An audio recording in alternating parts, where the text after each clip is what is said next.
Hello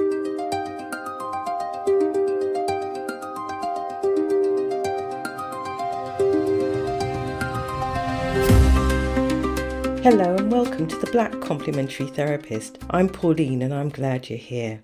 This is a space where we explore wellness, healing and the power of complementary therapies, especially through a Black lens. Each week we're diving into stories, tools and insights that support mind, body and spirit. So grab a cuppa and let's get today's conversation started. Today's conversation is all about stretching. But before I get into that, let's breathe. There's a lot been happening this week and I'm reflecting on many parts of the world where there is no peace. There may be peace on paper, but peace for people to live with a sense of settled calm, a peace that's not stolen because you just need to get by, with some dignity. That's all people want, some dignity, some time to reflect on where they are and how they can move on and build on what they have. Today's breath work, I want to save for some dignity. Let's try to project that out. Okay, breathe.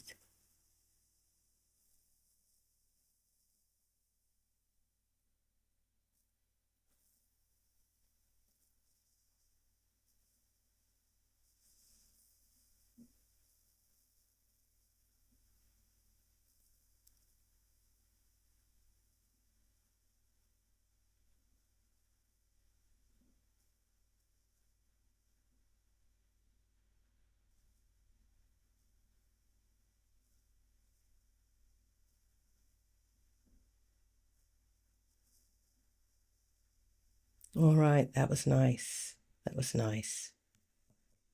It's been a beautiful week. This week just gone, and the last few weeks I've been in the treatment room now for 6 to 8 weeks. It's a pleasure. It's an absolute pleasure. And it's a pleasure meeting new clients as always that drop by. I've noticed a change with the clientele somewhat. I think where I was before, there were a lot of apartments and people were just dropping in from their apartments and then heading back home, so they didn't have that stressful interlude from my treatment rooms to home. Those clients may continue to come see me, but others may drop off. That's fine. The new clients that I'm having are working more in the neighbourhood, and so they drop in before work or after work, and they're bringing issues to do with the ergonomics of their desk space, to do with the stresses of work, and just wanting a time to relax before heading home or heading in. That's okay. That's a good thing to book in for a treatment for. I'm still seeing the pregnancy ladies who book their subscriptions so that they have their monthly or bi-monthly check-in before or after their regular visits to their antenatal teams, which is really lovely too. This week I went for one of those walks with my sister again, and this time we explored a different neighbourhood, and it made me think about what it is about walking. Why is walking considered an integrating act?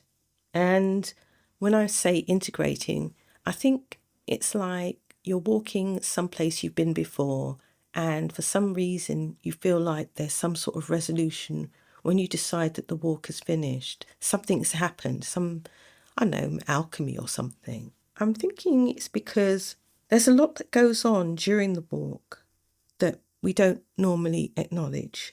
For some reason, whilst we walk, there's this processing that goes on. Like you're thinking about when you've walked this place before in the past, maybe, and certain situations and things were going on in your life when you were on this walk in the past. But now you're in the present, you're on the walk, and so much time has elapsed in that space that your life has changed and things are somehow different. We create new insights and connections, and insights are really interesting in that they can release you from maybe old modes of thinking. So insights are incredible. Walking also improves mood. It allows you to release endorphins, which improves mood.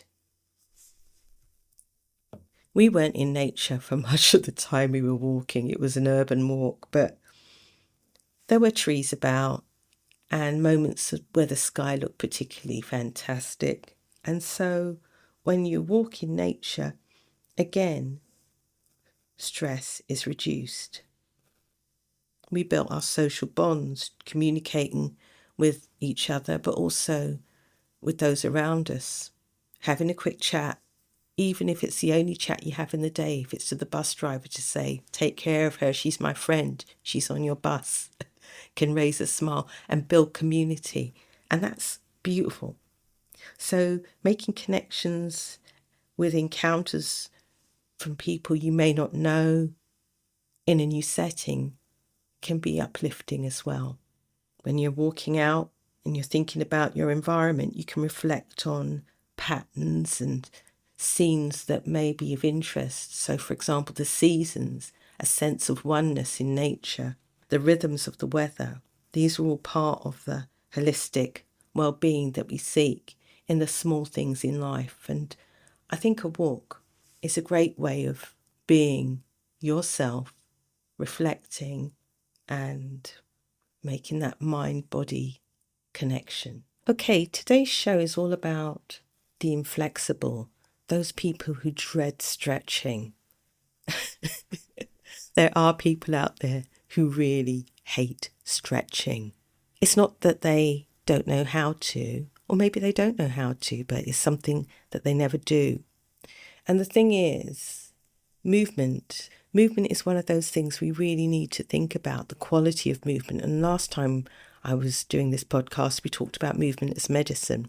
It's a difficult one because we know that as children, we're incredibly flexible. We can squat, we can jump. Look at toddlers, 2.5 years old, and they can climb. They can climb and they can haul some weight as well. They can pull their own body weight, which is amazing. And yet our toddlers go to nursery where they're incredibly active. And by the time our children are 5 years old, we can find them to chairs in school. And we focus on filling brains with knowledge, which is important, don't get me wrong. Schools are important. But the mode of teaching, seated, when some children find it incredibly difficult to remain seated, it's a conundrum. How can we allow children to be children and use their bodies to the best of their ability whilst giving them knowledge?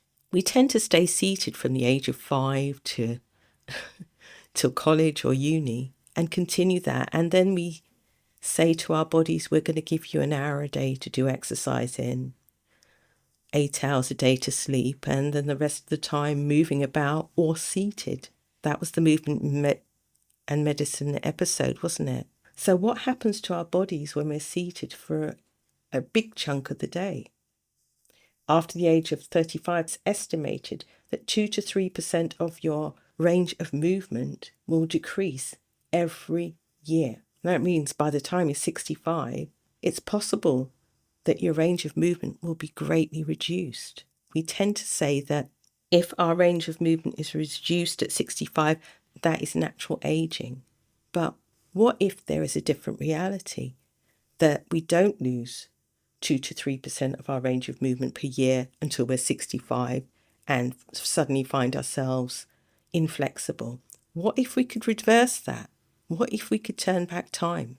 Wouldn't that be amazing? And would that be a miracle? Let's talk about it.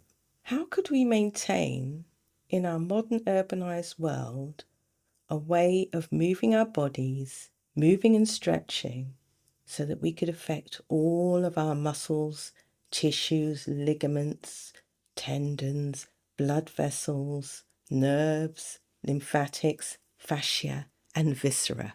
How can we do that? We often misunderstand the components of fitness and rehab that have both benefits and potential risks. It might make us nervous of giving it a try, but I believe it's worth it. Because stretching helps us maintain our mobility, and stretching also keeps our balance, and our nervous system tip-top up to scratch. So there are different types of stretching, often static stretching, where you lean into a muscle for maybe 15 to 30 seconds. That's what we normally do after an activity. Whilst dynamic stretching is recommended, say, for example, if you're doing sports or some activity where you need your muscles ready for a burst of energy. So dynamic stretching is where you work your muscles through their stretch in a dynamic way. Say, for example, high knees without the bounce, maybe low impact high knees. That's a really nice one if you're going to be running. Say if you're throwing a javelin, then you may have arm swings to get those muscles warmed up into the range that you'll be using them in. There are ways of contracting our muscles and then stretching. So these are seen as more active forms of stretching along with the dynamic. We may even use heat. So some people, before they stretch, they apply heat to their muscles, either intrinsically by maybe going on a treadmill or a cycling machine to start off with and then go into their stretches. And that's a way of using heat to warm the muscles through to get that blood flow going. Okay, I'm going to go through the benefits of stretching, which are fantastic. Stretching reduces stress. Stretching slows down the aging process. Stretching reduces pain. Stretching improves energy. Your balance improves with stretching as well, as does your circulation and your range of movement. So stretching is really, really beneficial to our general health. When you think about it, if you're exercising or just moving about enough in the day, you know that exercise is incredibly important for reducing feelings of depression and stress. There's more to stretching than first meets the eye. So if you're nervous about stretching, don't be. And I'm going to set you a challenge. On the show notes of this particular podcast, what I'm going to do is include a link to a seated stretching video. And the reason I'm doing this is because as an experiment, I'd love to know how you feel after a week of stretching. If you're not sure about how to stretch, I would suggest you go to a sports massage therapist like myself and book in and ask, can you put together a series of stretches for me to try? And let's see how you get on with that. I'm available for sports massage therapy anyway, but if you want a stretch program, I think it'd be wonderful for you to give it a try. Okay. If you want to stretch in the real world, I could suggest you try maybe a couple of different types of stretching. Some people love yoga. They love the calming philosophy. They love the community spirit within it. If you like yoga, there are different styles of yoga you should try. Perhaps you're already in a gym where they have classes, or perhaps there's something online you'd like to try. Have a look out there and find some place where you can have a good stretch with yoga. Other methodologies may be Pilates. Pilates is great because not only is it stretching, it's also strengthening like yoga, but in a more European style. Allied to that, if you'd like the idea of stretching but don't necessarily want to get down on the mat, there's Qigong and Tai Chi, which are beautiful styles of stretching. You may be more sporty if you're into maybe the martial arts. There's Brazilian Jiu-Jitsu, Taekwondo, kickboxing. They all do body work with stretch work integrated into them. And often overlooked are cultural forms of martial arts from different places. So if you want to try stick fighting or different forms of wrestling and grappling, all of those are out there and include incredible styles of stretching and body work. So search out there and find, because stretching really is the source that goes with the movement is medicine mantra. Stretching is the source that holds us all together. And when I say source, maybe it's the SOURCE, or it may be the other source that you pour, but they're all good for the joints and ligaments. So amazingly, we've had 9 episodes. This is the 9th episode and 1 episode to go in the Black Complementary Therapist for this first season of 10. Next week will be the last of the season, and then I'm going to take a break to consolidate my understanding of this technology. It's been a learning curve, I'll give you that. I think I'm going to move forward in the next season when it begins, take a few weeks off. I want to change some of the ways that I present the podcast, so excuse me while I learn new stuff to help me do that. In the meantime, thank you for tuning in to the Black Complementary Therapist podcast. I'd love to hear your reflections. If there's something that you'd like to carry forward from this episode, brilliant. I'd love to hear what your reflections are, what your thoughts are on what's happened. I'd love you to share this podcast with your circle and leave a review. 5 stars really helps me to keep this healing space growing and reach more of us out there. You can connect with me through my website and my socials. I'm at pendulummassage.co.uk. This particular podcast has a link on Instagram. You can message me there. And yeah, until next time, walk well, stay rooted, and remember your well-being is powerful. Take care then. Bye.